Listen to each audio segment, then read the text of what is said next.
I'm going to introduce Billy Rogers. He is a retired and lives in DuQuoin, Illinois, with his spouse of 33 years. As an activist advocate, Billy is now co-chair of Golden Rainbows of Illinois South, serving 50 plus LGBTQ elders and those aging with HIV in Southern Illinois. Billy is also active with the group Out Aging, an organization under the umbrella of Pride Think Tank, where he's trained for storytelling for change, advocacy for change, and on the Out Aging Expansion Committee. He is also active with Equality Illinois, Social Action for Southern Illinois, and on the Rural Harmony Advisory Board. In January of 2023, Billy was appointed by Governor Pritzker's office to a 3-year commission to identify the problems and provide testimony for the disparities of the 50 plus aging LGBTQ population in Illinois, and was appointed by Illinois Department on Aging Director Paula Basta as a statewide advocate for the aging LGBTQ in Illinois. Billy's proudest achievements are traveling the United States with his husband, spending winters on an island in Mexico for the past 22 years, previously owning an LGBTQ campground for 20 years, and having the privilege to continue his activism and advocacy as an aging member of the LGBTQ 50 plus community. So thank you and welcome, Billy.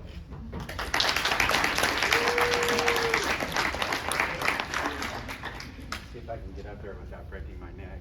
And I'm different. We all know that, right? I like a prompt, and I'm going to use my computer today.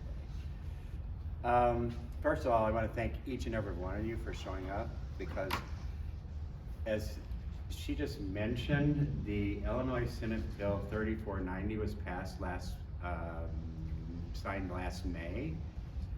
Over? Take it off. Take it off? Yeah. Take it off. Oh, I can do that. Wow, now can you hear me in the back? Right on. Okay, Senate Bill 3490 was, the legislation was signed into law, right? In May, I believe, of 2022. There are 3 main portions of this bill, and one was to appoint a 3-year commission to identify the problems and to provide testimony. The second was to, again, appoint the LGBTQ advocate, which I was lucky there and got that position. The third part is anybody receiving any money from the Illinois Department on Aging has to go through cultural competency training. Illinois is making history, and today, Southern Illinois is making history by this summer. Now, we have a few people on the commission here, and as a matter of fact, the co-chairs of the Illinois Commission are none other but Paula Bassett and Donald Bell. Yeah. And I would be remiss not to get Donald up here to say a few words. I'm going to yield part of my time to Donald Bell, the man, the myth, the legend. Donald, come on up here. Yay! Nah, we can handle this. You want to jump up here? Yeah, I'll handle it from I here. got you. Yeah, You want me to hold your cane? Yeah, why don't you do that? Make yourself I might do useful. that. Thank you. Good morning, everybody. I am delighted not only to see you here, but to be here myself. I have the honor of serving as the chair of the Illinois Commission on LGBT Aging, and I am so proud as an Illinoisan that once again we're making history. This is the first legislatively established commission in the United States, and it's a fantastic thing. But we are Illinois, and Illinois can be counted on for first. In 1924, the first homophile organization in the United States was established here in Illinois, led by James T. Gray, an African-American minister, and Henry Gerber. And Henry Gerber is commemorated at the LGBT Library in Chicago. Our next first was across the United States, all of its territories, and all of its possessions, homosexuality was against the law until it was first decriminalized in 1960 in the state of Illinois. And so we continue that with this history. And so oftentimes we're referred to as flyover country, but we're not. We're the heart of America, and we are the place where innovation lives. So this is part of that. I want to say very quickly that the state of Illinois is a total state, and we don't oftentimes get a chance to celebrate the entire state. But from the Chicago metropolitan area all the way south to Little Egypt, this is a fantastic state. And we want to express appreciation to our legislature for having the courage and the awareness to establish this commission. We want to appreciate that. But we also want to bring our entire state together. Whether you live in Chicago, whether you live in Oblong, Illinois, whether you live in Gaze, Illinois, it doesn't matter. We're all one state, and we want to do a couple of things. We want to find out where our people are. We want to bring them together in networking to deal with the issue of social isolation. And we want to make sure that the public agencies of this state serve them well.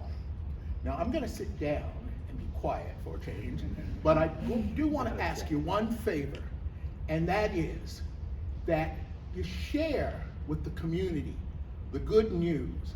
Let them know that if they're in Illinois.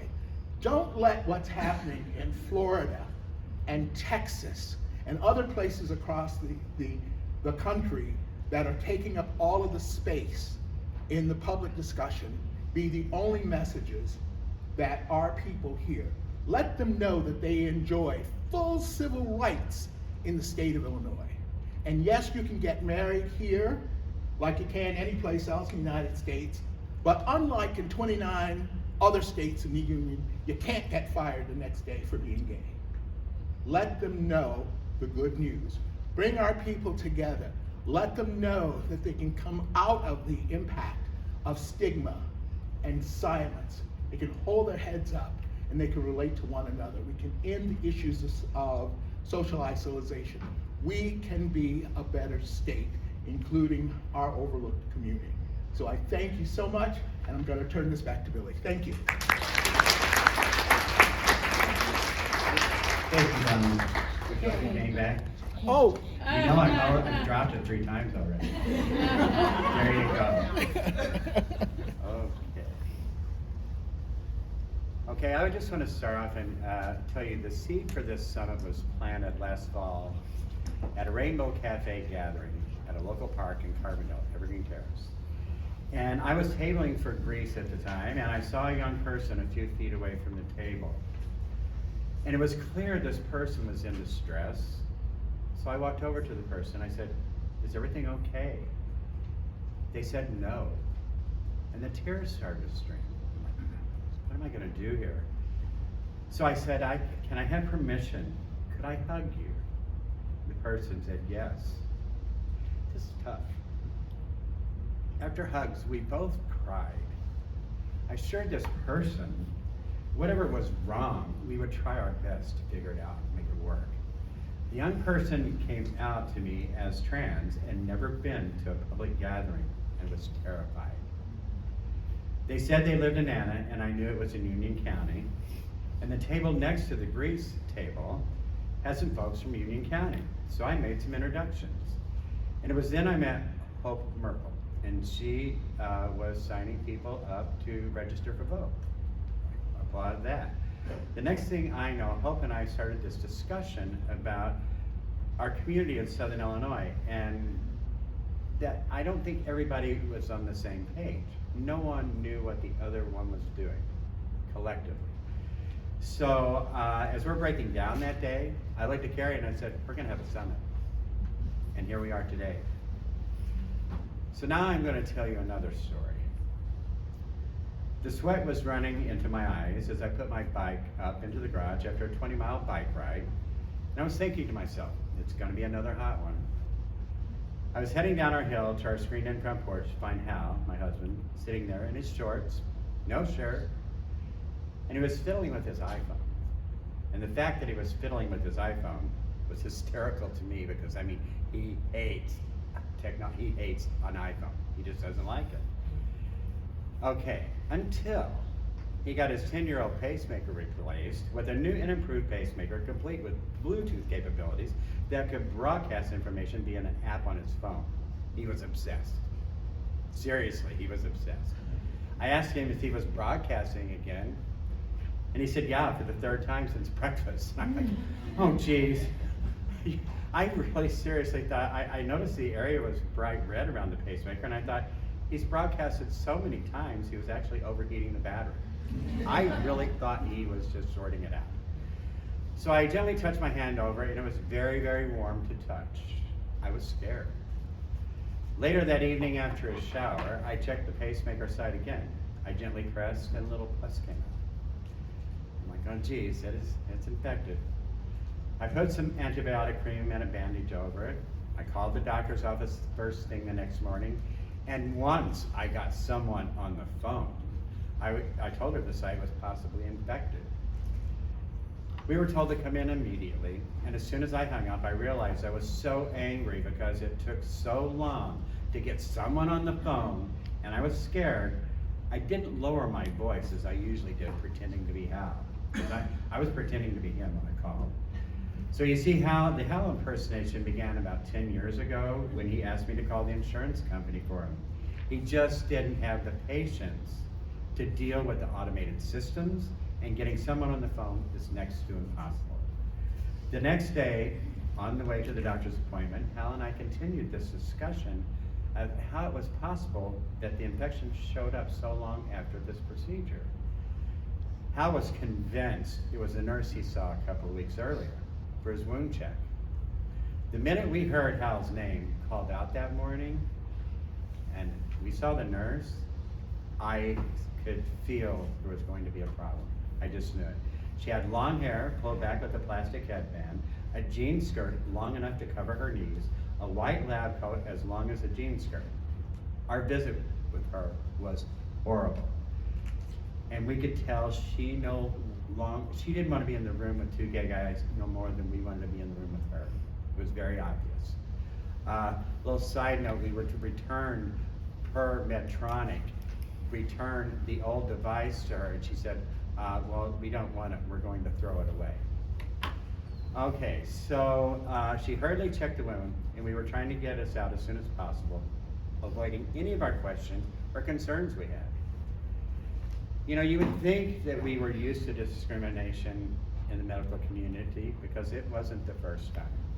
A few years ago, I was waiting with my sister, Hal, my husband, was undergoing a complicated orthopedic surgery.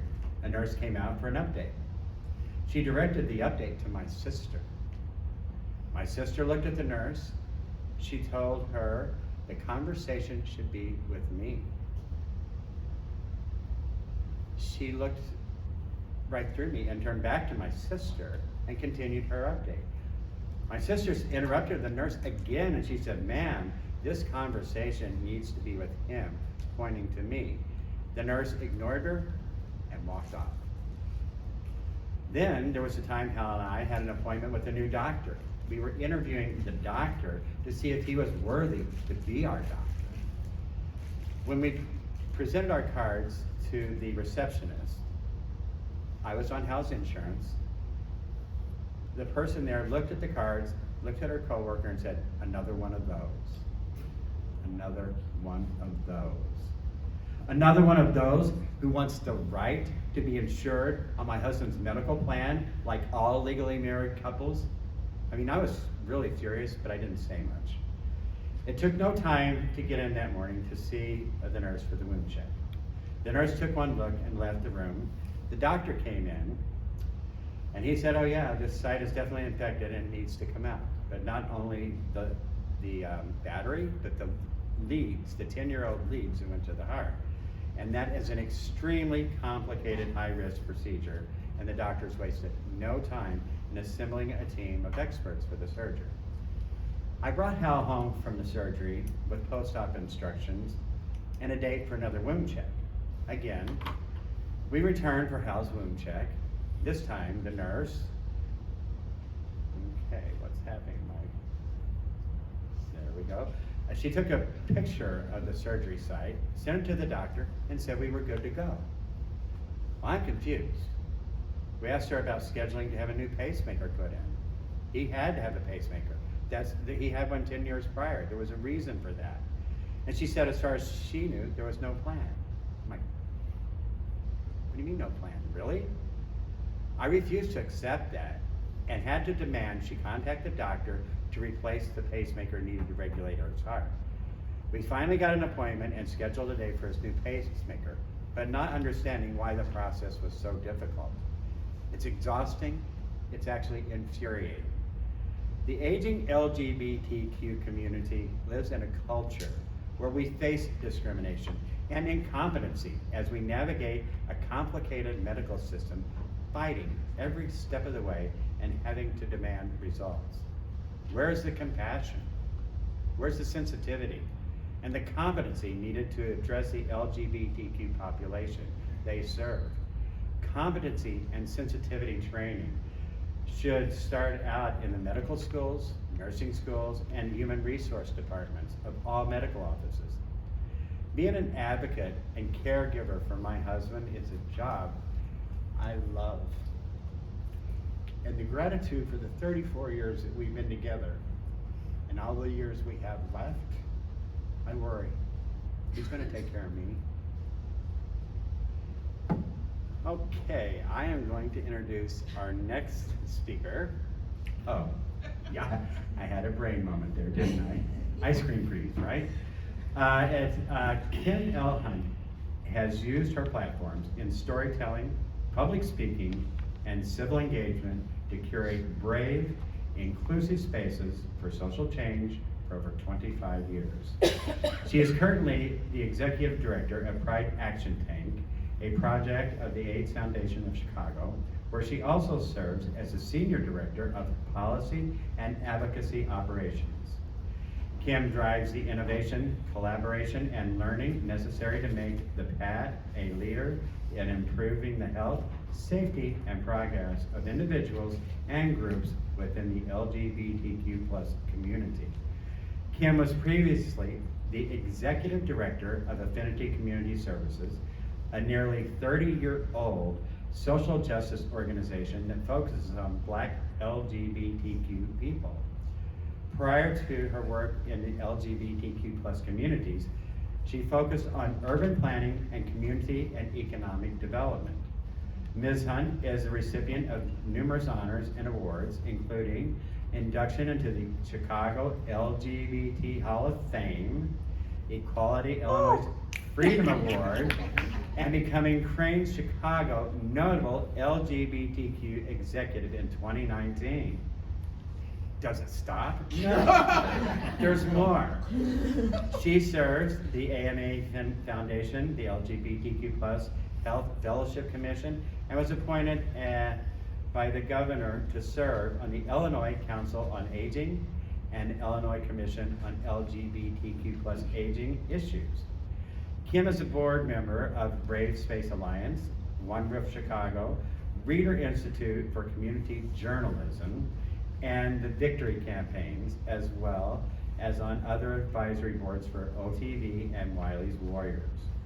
She is highly sought after public speaker, I know this for a fact, and co-facilitator of the Chicago cohort for the Aspen Young Leaders Fellowship Program, and a founding co-host of Outspoken LGBTQ Storytelling, a monthly show in Chicago. So it takes, with great honor, I'm very proud to introduce a colleague and friend, Kim Hunt.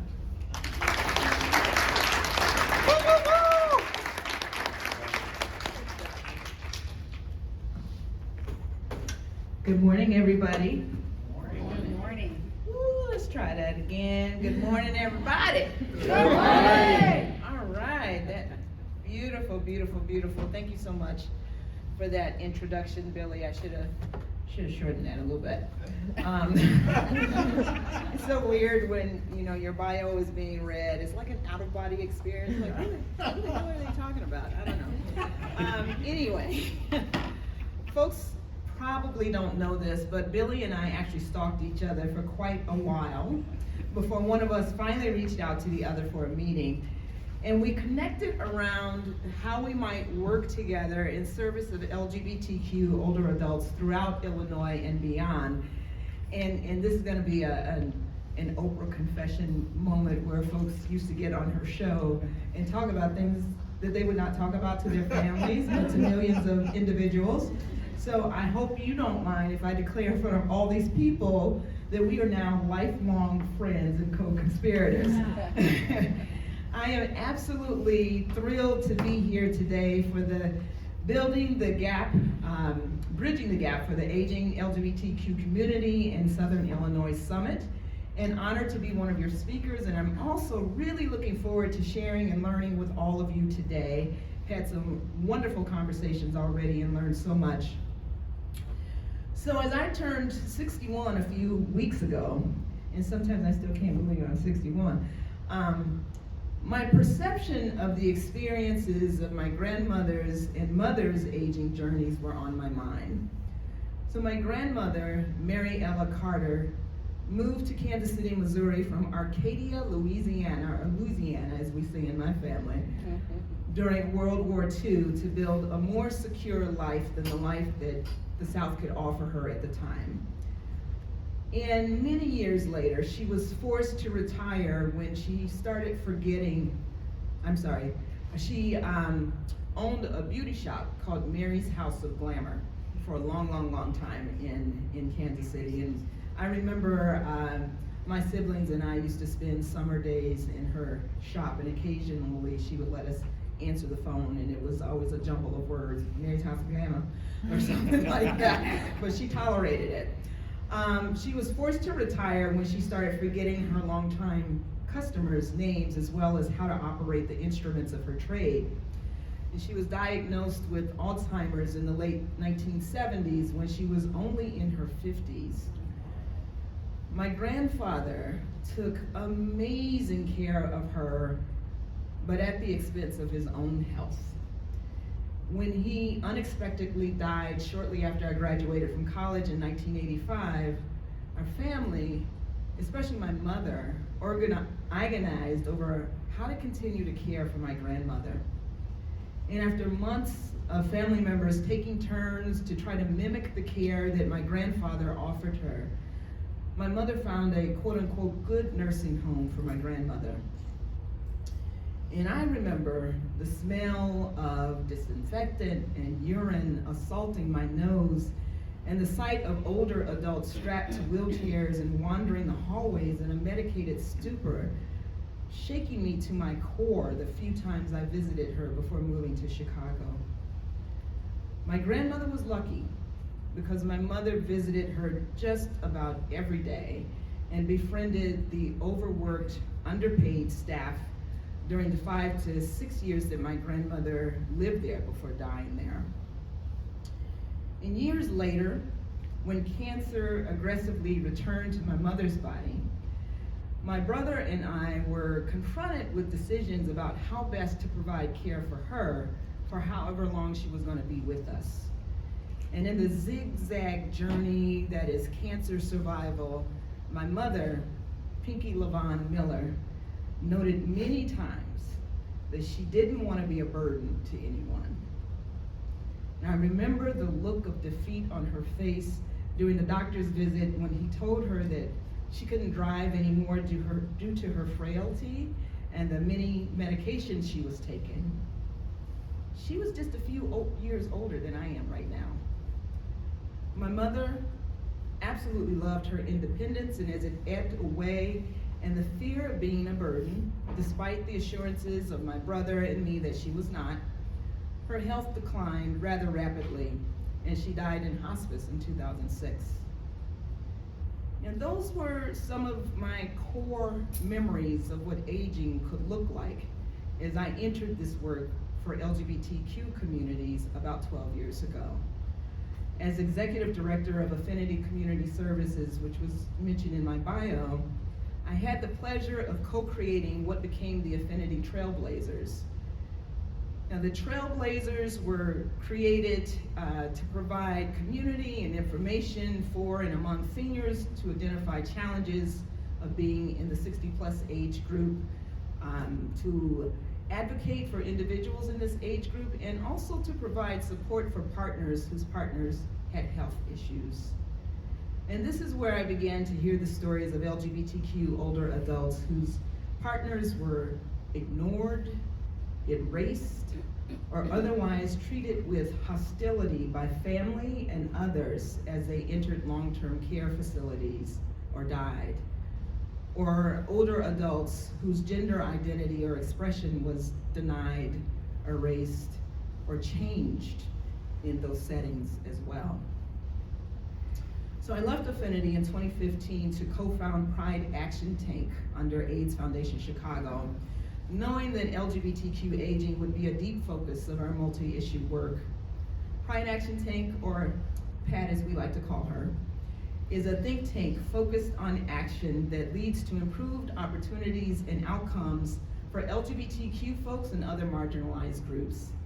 Our intersecting focus areas of aging, financial security, health, housing, safety, and youth are informed by the LGBTQ needs assessment, two assessments that were done in the Chicago region in 2012 and 2019, as well as other state and national data. And thanks in part to our relationship with Greece and other organizations, we are expanding connections across Illinois and the Midwest. So we bring together as PAT and support the work of subject matter experts as well as people directly impacted by challenges facing the LGBTQ+ community to envision and realize practical as well as longer-term policy solutions. And as a science fiction geek, I like to say that our collaborative process of inquiry, advocacy, and action is in service of co-creating new futures as we work in community to chart a new narrative for the LGBTQ+ community that builds upon the experiences, the harms, the joys, and the lessons of the past. So some things to know about LGBTQ older adults are that right now, there's a little over 3 million of us, over 50 in the US, and that number is gonna more than double in 2030. So get ready. We are everywhere, and we are not a monolith. Diverse and varied experiences, resources, and connections are throughout our communities. Our current baby boomers, and Don says this a lot, are the first generation to grow up out and proud. LGBTQ older adults are as likely to be single and live alone, and 4 times less likely than our straight peers to have children, which means we rely on our families of choice for care and support as we age. We talked about stigma earlier. The anti-LGBTQ stigma, past and present, create many barriers to aging well. And we know in many parts of the country, unequal treatment under laws, programs, and services for LGBTQ older adults continue. And we see this growing over the years. So these truths and more, and I will back up and say there's also a lot of joy in this community. But these truths and more influenced Pride Action Tank's decision to have a summit focused on LGBTQ aging issues in 2017.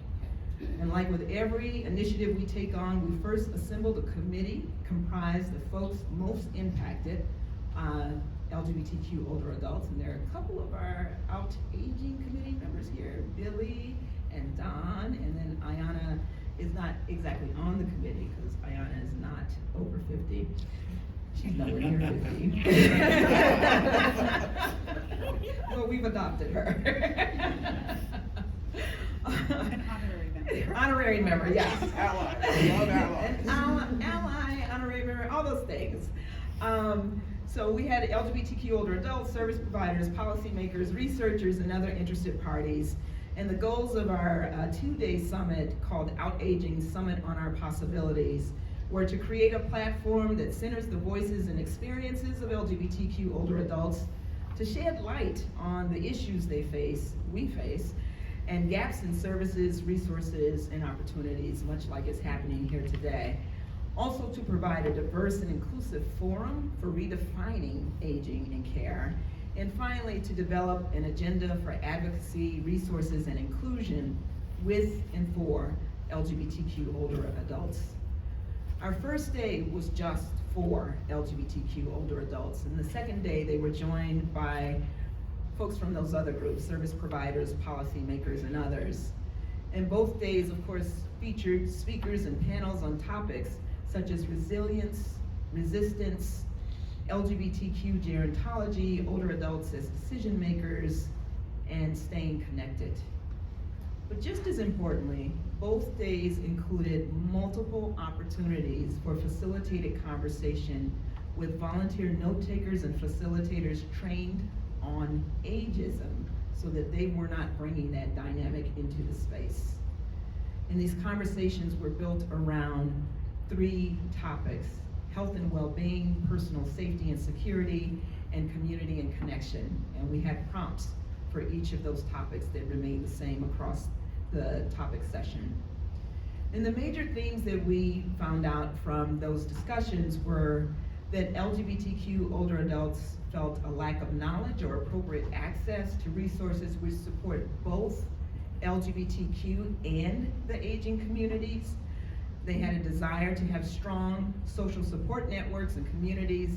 And finally, they were clear on this, that there needed to be an update and a transformation of existing systems and institutions. The full report is on our website, prideactiontank.org, but I will tell you, we do not create summit reports just so they live on our website. We take what we learn from these convenings, our community check-ins, and our decisions during our committee meetings to co-create change with LGBTQ older adults. And knowing that folks are tired of educating their, just lost my speech, there we go. Knowing that folks are tired of educating healthcare professionals and service providers on their needs as LGBTQ older adults and/or older adults living with HIV and AIDS, knowing their desires to share their stories and build intergenerational spaces and be a part of the ongoing advocacy work of liberation for all LGBTQ folks and more, helps us develop strategies and ideas for carrying the work forward to bridge the gaps in our porous aging safety net. In 2019, with generous support from Chicago Community Trust, LGBTQ Fund, and the RRF Foundation for Aging, the Out-Aging Committee developed grand plans for bringing awareness of the presence and the needs of LGBTQ people in long-term care facilities. This was going to be a campaign to build awareness of a law that went into effect earlier that year. And this law, which I hope the AAAs are aware of, designated that LGBT older adults and older adults living with HIV as communities of greatest social need. We were the 3rd state in the union to add LGBTQ to this definition and the first to add HIV status. And also, it establishes non-discrimination protections in assisted living and shared housing facilities, which was done in nursing homes prior. So what became Out-Aging, advocating for safe and inclusive spaces for LGBTQ older adults, was all set to get started in early 2020. But we all know what happened then. Like everyone else, we had to pivot as the COVID-19 pandemic extended social isolation for everyone across the globe. So we went back to our notes from the Out-Aging Summit to figure out what meaningful activities we could do virtually.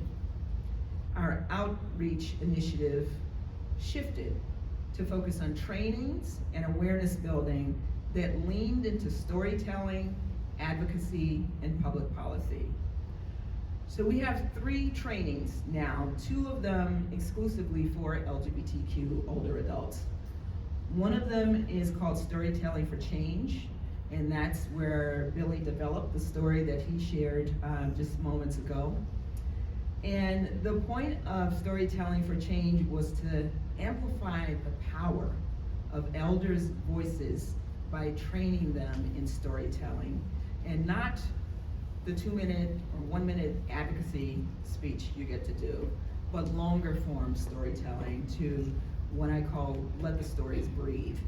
So these are 6 weeks of storytelling workshops in intentionally small cohorts.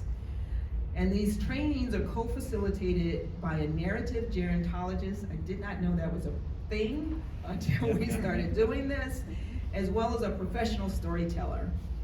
And we also have a public storytelling showcase or other opportunities where folks can share their stories.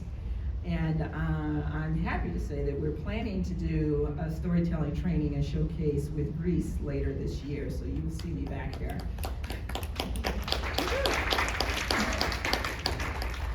So we also have Advocating for Change, which is a combination of Know Your Rights and Advocacy 101. We familiarize LGBTQ folks with the growing, evolving LGBTQ terminology and history.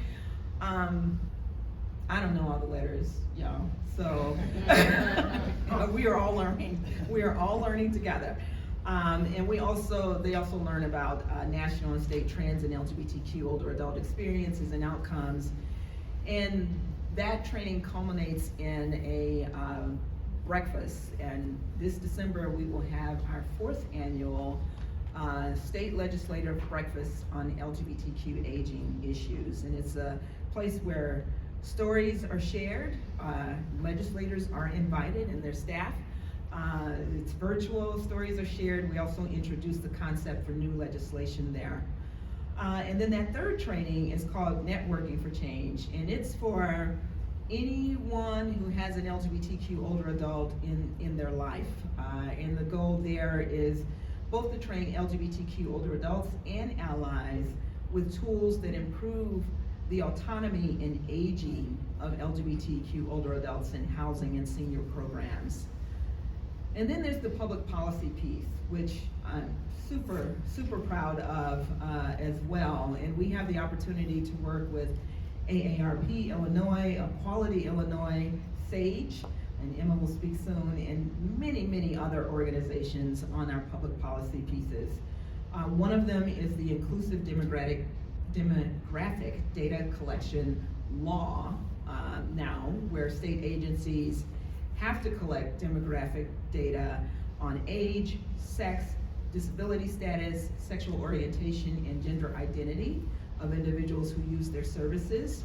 And this builds on legislative piece by the Black Caucus in their educational equality pillar. The other piece of public policy we've worked on is disrupting disparities for LGBTQ plus older adults. I think there are actually on your tables AARP and SAGE's report that led to the creation of this law that Billy talked about earlier. It has the commission, it has the liaison to the LGBTQ community, and it also has that requirement for cultural responsiveness training.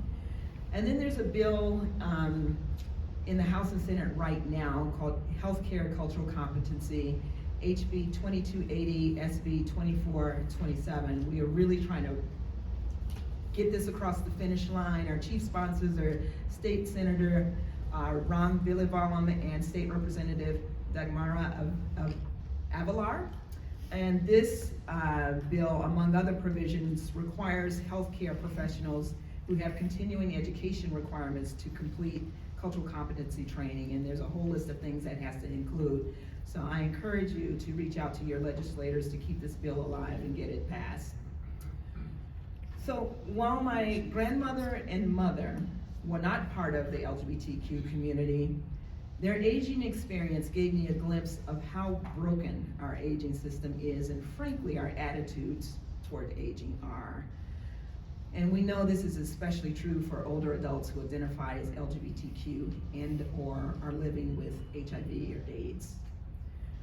The words of one of the older adults who attended that Out-Aging Summit in 2017 both haunt me, but also drive me to work with others to make sure we are building an aging safety net that allows people to thrive until they die.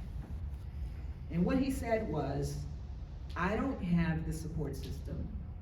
No children, no nieces or nephews. If I get sick, I'm going to California or Mexico and end it. I need a quality of life so I can do things.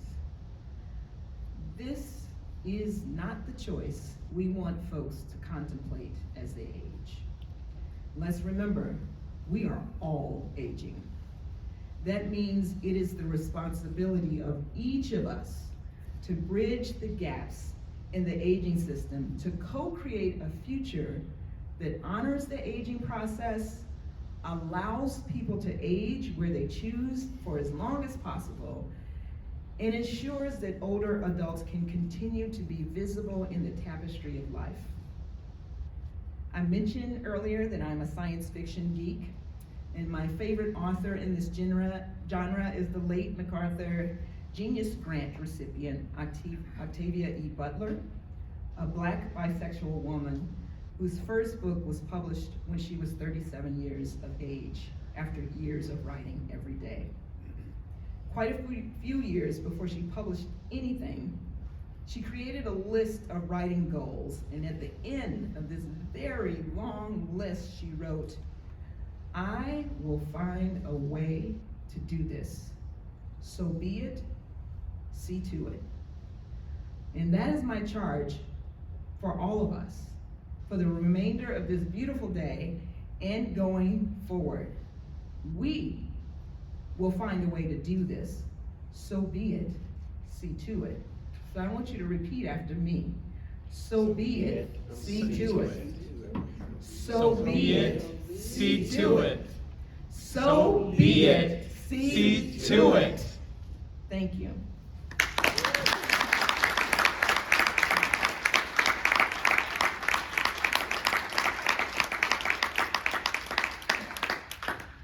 And now, it is my honor to introduce our next speaker, another co-conspirator in this work, and it is so refreshing to see younger people doing this work. So please continue to encourage this. So our next speaker is Emma Basir. Did I say it right? Okay, I said it right.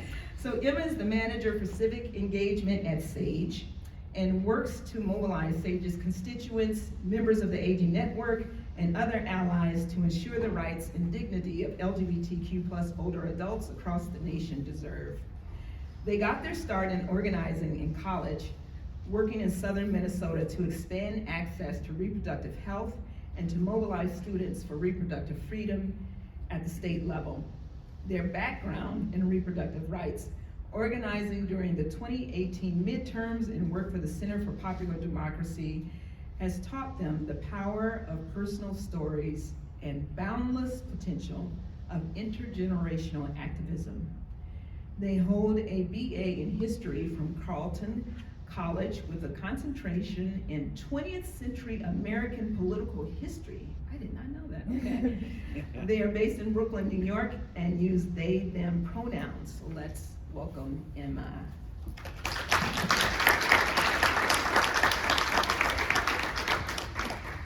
Emma and I speak a lot, and I always hate going after her because she's so great. I'm just like, oh, okay, now I have to go. You were great too. Thank you. So I'm gonna we can just skip the first slide. So I have a few slides up here, but I really want them to be more of a guide and a resource to you all after, so there's no need to like frantically write down if there's like statistics, if you're like, oh, I really need to write this down.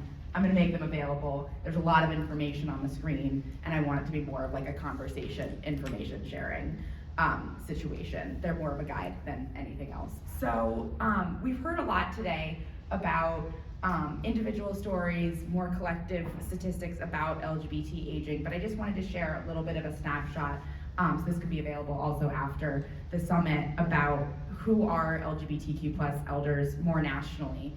And I like to start with this slide because culturally I think there are a lot of stereotypes about LGBT older adults, and we've done a lot of already kind of debunking those stereotypes.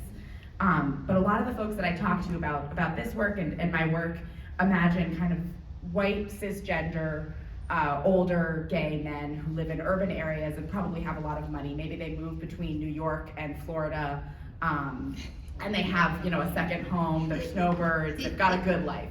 And a lot of those people do exist, but that's definitely not the majority of LGBTQ plus older adults. A lot of, and most LGBT older adults really came of age during a time, you know, without marriage equality, as Don was talking about, with legalized discrimination in housing and employment. And that really means that we haven't had access or the opportunity to save for retirement in the same way as our straight and heterosexual counterparts and cisgender counterparts. Which means it's harder to find safe and affordable housing in your old age when you don't have money to save up, and then you're also having all of these experiences of discrimination that you've had. And why would you feel safe seeking out assistance in housing if, you know, in the past you've been evicted or you've been fired because of your gender identity or sexual orientation? The other thing too that Kim mentioned is that LGBTQ folks are far more likely to rely on chosen family and not their biological family. So as we were saying, you know, we don't always have children and nieces and nephews to take care of us. And one of the things that I also always like to talk about too, because I think we talk a lot about social isolation in LGBT older adult communities, but as Kim was saying, the community is not a monolith. And one thing that's also true about LGBTQ older adults is that they tend to have some folks have very strong support networks, except they're with age peers who they don't always have the same legal recognition because you couldn't get married or they're your best friend, but they're your family, but the government wouldn't see it that way. They don't have the right to, you know, have medical power of attorney, and you don't know how to access medical power of attorney forms because no one ever taught you that. So, you know, for legal reasons, and then also, like I said, often age peers who aren't physically or mentally, you know, capable or able to assist in the same way that a younger caregiver might. So on the one hand, it's always this really complex, you know, story that we try to talk about, where we're talking about, you know, these really hard parts of LGBTQ aging, but also wanting to stress the resilience and the community and the resilience in the community and the love between folks who have, you know, made it this far. So it's hard to kind of stress, like, this is what the community needs and these are the problems that we're facing, but it's also not something where we're wanting to go around and say, you know, X, Y, Z, and this is why you should pity us and feel bad for us and do all of these things. So yeah, I always try to do that because I think statistics don't always show that. I think the other thing too that I mentioned that's important to highlight is around this economic insecurity thing. Like I said earlier, a lot of times when I talk about this, people think of older LGBTQ folks as being well off because, you know, they made it this long. They probably have a lot of money to be able to make it this long. You can go to the next slide. But we can see from this 2016 study that actually about, I think it's 1 in 3 LGBT older adults lives at or below the federal poverty line, and that number increases exponentially when you factor in, well, I don't know if that's the correct use of the word exponentially because I'm not a mathematician, but it increases across gender identity and race. We can see that African American and Hispanic older adults are all at 40% of LGBTQ plus African American and Hispanic and Latina LGBT older adults live at or below the federal poverty line, and almost 50% of trans older adults live at or below the federal poverty line because of this long-term discrimination in employment that they were really never able to escape, you know, 10, 20, 15 years ago. But like I said, LGBT older adults are remarkably resilient and often have really strong kinship networks of age peers. We can also go to the next slide. I wanted to share a little bit of information also on rural LGBT aging, and I'll talk a little bit about this later, but this is from our LGBT Aging Center, which is a national resource center funded by the Administration for Community Living. And a lot of the resources from there are coming from organizations and studies of actually the person who runs the resource centers not far from here in Missouri. And I think the other stereotype that a lot of folks have about LGBT older folks is that we mostly live in urban areas, which is definitely true.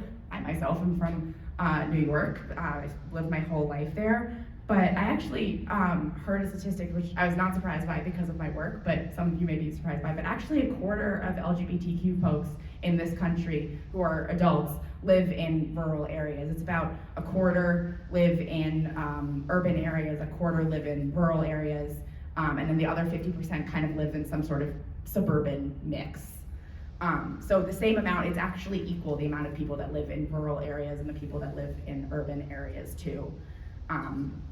So I think one of the things that's really important to stress too is that, you know, while rural LGBT older adults are often more isolated from rights movements, there's still the existence of groups like this that are popping up, and that just highlights how important they are, because, you know, even if some folks may not, you know, feel the same progress that they're feeling in, you know, New York or San Francisco, which I'll touch upon later, is kind of a little bit of a smokescreen, because it's not so great in those places either for people.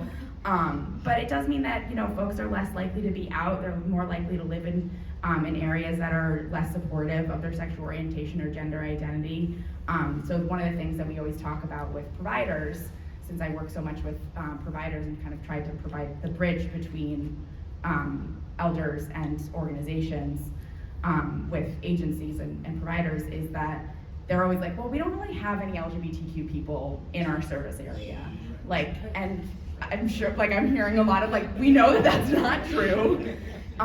Usually what I always say is like, actually you probably do, and kind of there's two options. Either they're not seeking your services because they don't feel comfortable seeking your services, they don't know that they're going to be accepted, or they are seeking your services and they are not telling you because they don't feel safe coming out, or they just don't feel like they need to, and they're like, I could tell this person that I'm a part of the community, but I don't really feel like it doesn't feel necessary to my care. So the other thing too is that while we do have amazing groups like Greece and Rainbow Cafe, just numbers wise, if we look at the map of LGBTQ centers and LGBTQ center organizations, they're really concentrated in urban areas, which means that there's less you know, opportunities for community groups to gather, and there's less access to LGBTQ specific organizations, which some older adults don't necessarily even want. They sometimes just want normal mainstream service. I shouldn't say normal, sorry. They just want mainstream aging services. They don't feel the need to have a specific LGBTQ organization, but they do want to know that when they go to get care, it's going to be culturally competent. They're not going to ask invasive questions. They're going to understand their total and complete, you know, health story. So we can go to the next slide. I'm not going to sit too long on this slide too, because I want to touch on some other things, but I wanted to keep this here for folks to refer back to for some providers in the room. But a big part of it, I think, is just about being in this room and making the connections to LGBTQ organizations and really doing the partnership and not doing this on your own. And I think the other thing that I wanted to accomplish with this slide is also to say, I think that there's also a lot of folks that we talk to are like, I don't even know where to start on LGBTQ inclusion, or like I said, we don't even have anybody in our service area.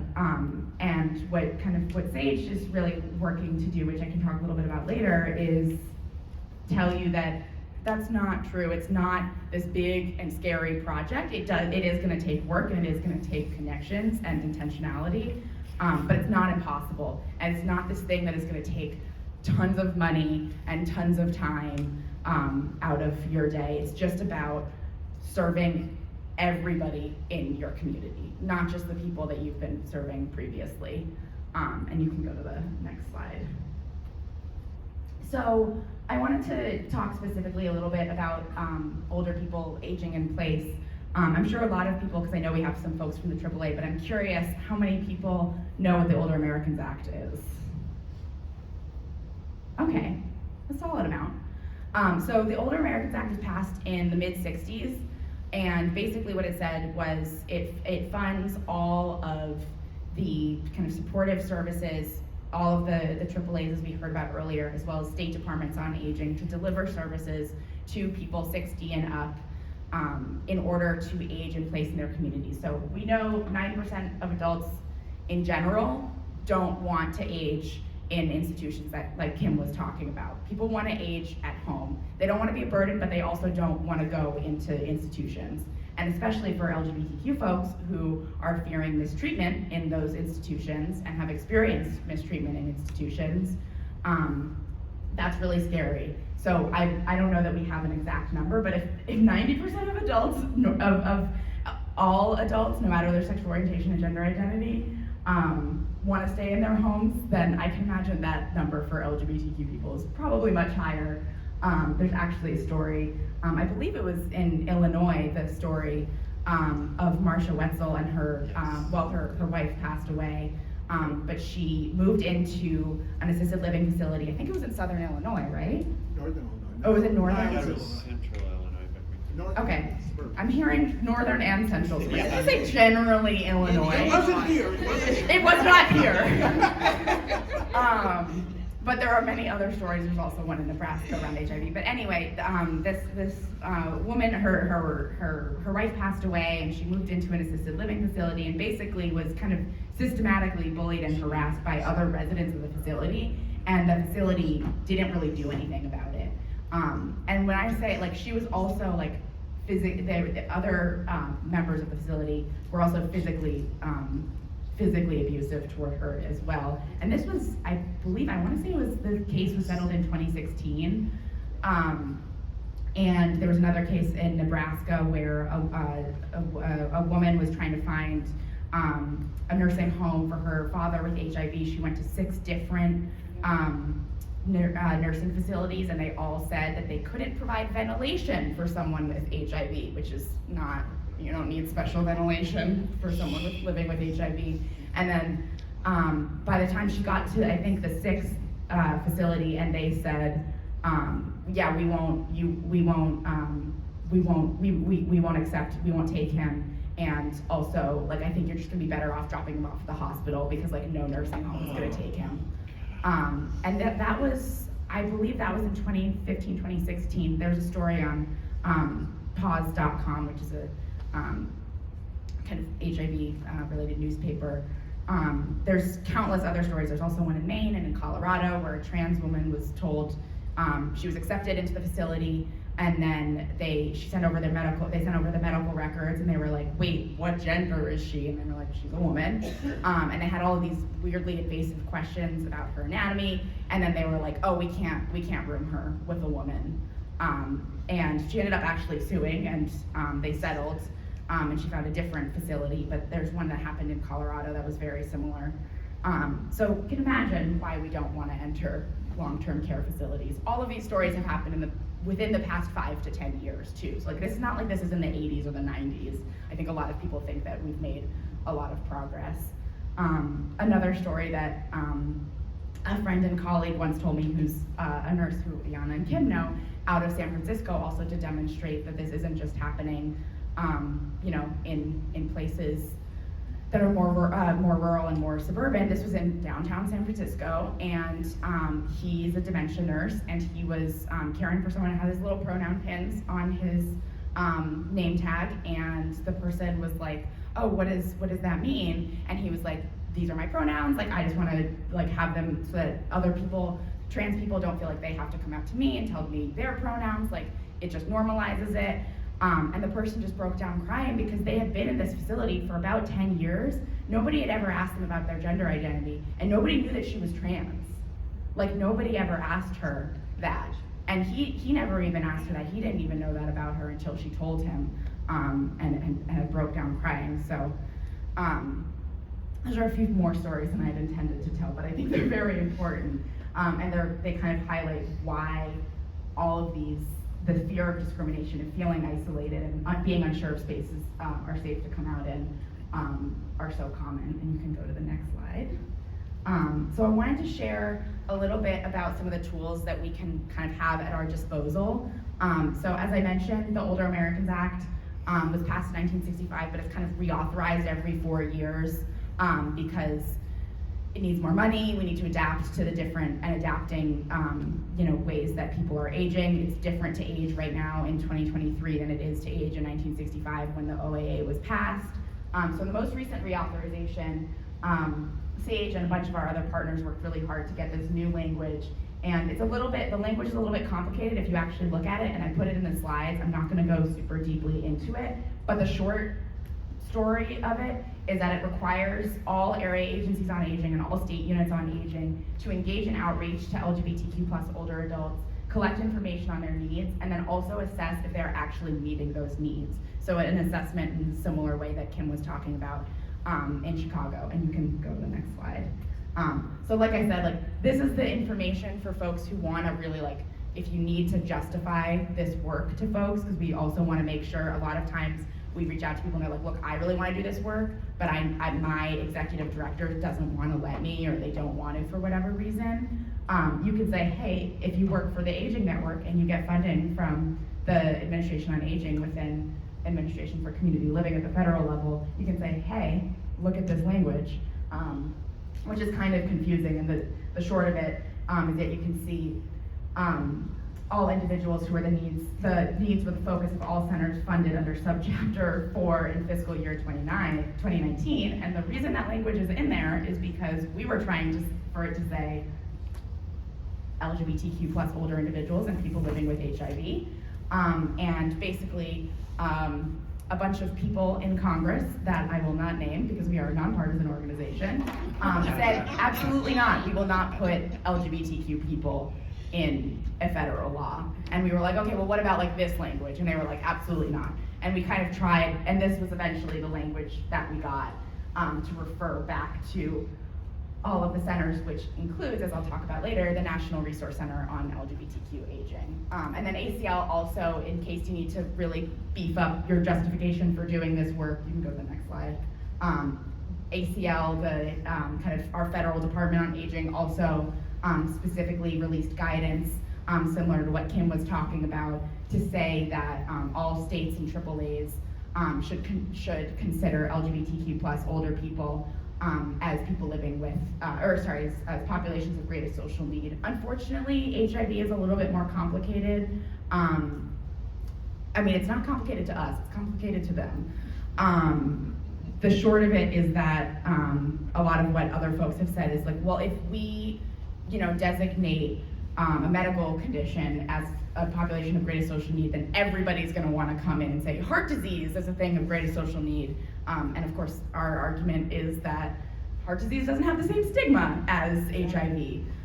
People aren't denied care as often as the story that I just talked about. So that's why HIV isn't in there, but there is still opportunities to do work. You can go to the next slide. So I just wanted to share a little bit of information on kind of the resources that are available to you all that we can offer at SAGE. So SAGE is kind of the national, and I meant to say this before, but for those who aren't familiar, we're a national organization dedicated to improving the lives of LGBTQ plus older people and people living with HIV across the country.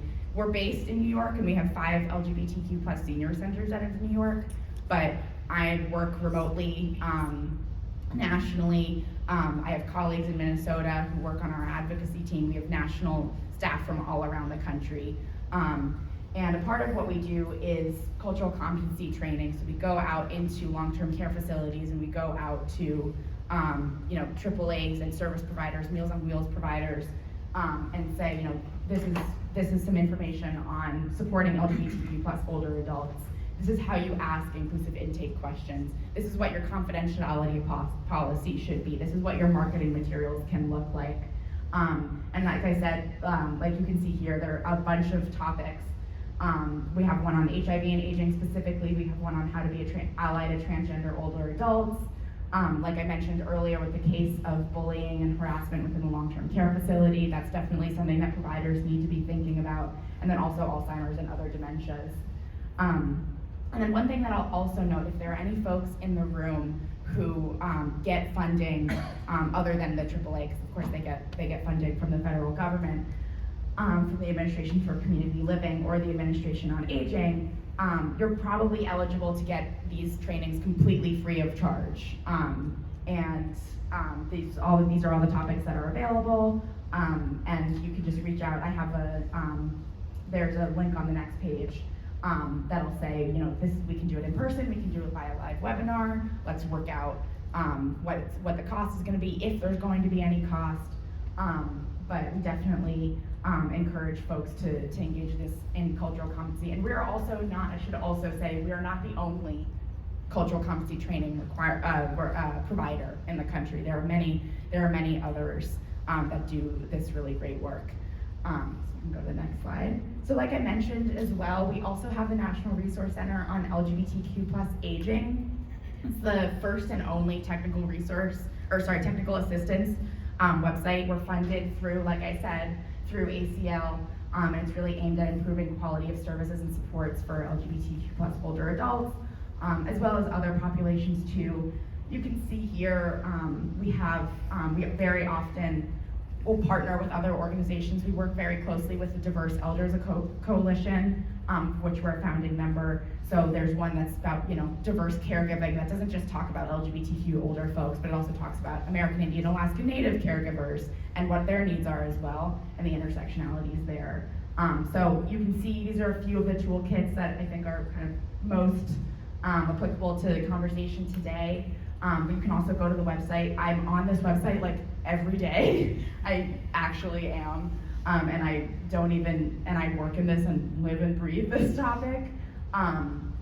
So not only do we have the training, but we also have these toolkits on how to get involved, not only for providers, but also for LGBTQ older adults themselves. So the local community advocacy one is a good one. That's an example. Also, things like how to do advanced care planning, how to do medical power of attorney. What do you need to know if you want to have something in your will that says, I want to be buried in a way that's consistent with my gender identity, because a lot of times biological families will, have the rights and ability to set up funeral services for people in a way that isn't consistent with their gender identity. Or if you're in a coma, I know someone in New Jersey who was recently in a coma, and when she woke up, her biological family had detransitioned her and taken away from all of her friends, and she woke up completely discombobulated. And she also wasn't able to really access her family of choice because she was in the hospital in New Jersey and they were across the river in New York. So, other things like that are really key to help assist folks. And I think the next slide, that might be the last slide. Oh yes. And then, not for providers, but for groups that are like Greece, if you're interested in collaborating with us, we've just kind of shifted our collaboration model to make it more open and easy to collaborate. So there's not as many requirements as we used to. You may be familiar with our affiliate network, where we kind of had different SAGE chapters around the country.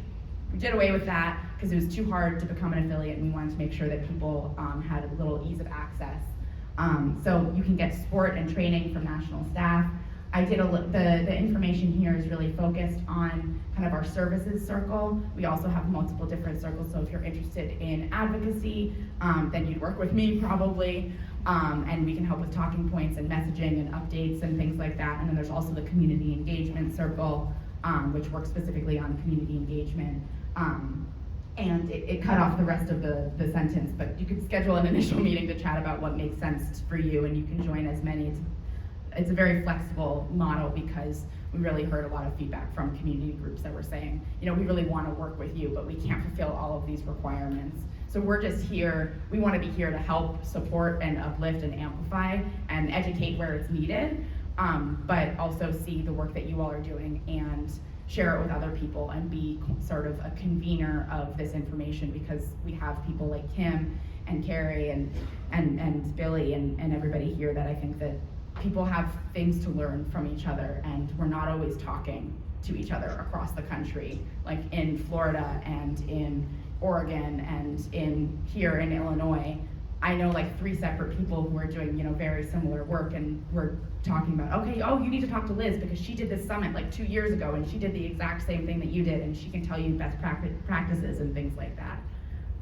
So yeah, that's kind of my information for you all. I am happy to, answer any questions y'all have now. I don't know where I am on time because I don't have the, that clock is wrong. So, but yeah, come find me afterwards. I have cards, I have more information if you want to sign up for, action alerts and things like that. I can connect you to the right people. You can go to the next slide, which has our contact information for our whole policy team, as well as our director of coalition building who runs the SAGE collab specific work. So you can see we have a housing policy specific person, we have an HIV and aging policy specific person, and then me and Erin who work more generally and not on a specific topic. So yeah, I think I'm really glad that Kim also came before me, because I think one of the things that I was thinking about ahead of this event was just how important it is to be in connection with each other. Like I was saying, I think we can share a lot of data and talk about what it's like to age as an LGBTQ older person, but a lot of times we're not really gonna know what it is until we talk to each other, until we talk to the elders in our community. And it's just gonna take reaching out. It might be a little uncomfortable. If you start a lot of times we'll start a program where they'll say like, I started a Rainbow Older Adults program and like nobody's coming. What am I doing wrong? And there's a lot of troubleshooting, but then 5 years later, then people start to come. So I think what Kim was talking about earlier of working with the folks in your community, asking them what they want and what their needs are, and finding out where they are. And if you don't know where they are, then reaching out to me and Billy, we can help find folks.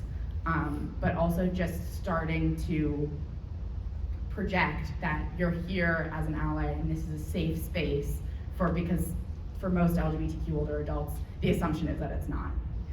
Yep. Yeah.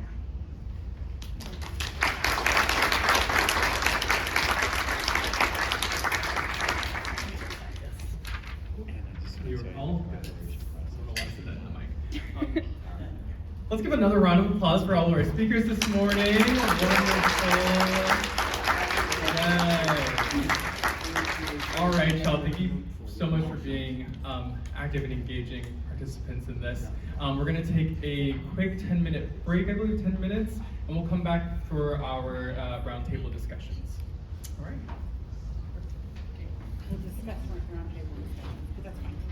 I'll screen it. Right on. This is going very well. I think so. Easy girl. You gotta throw something out. Yeah, but I think it said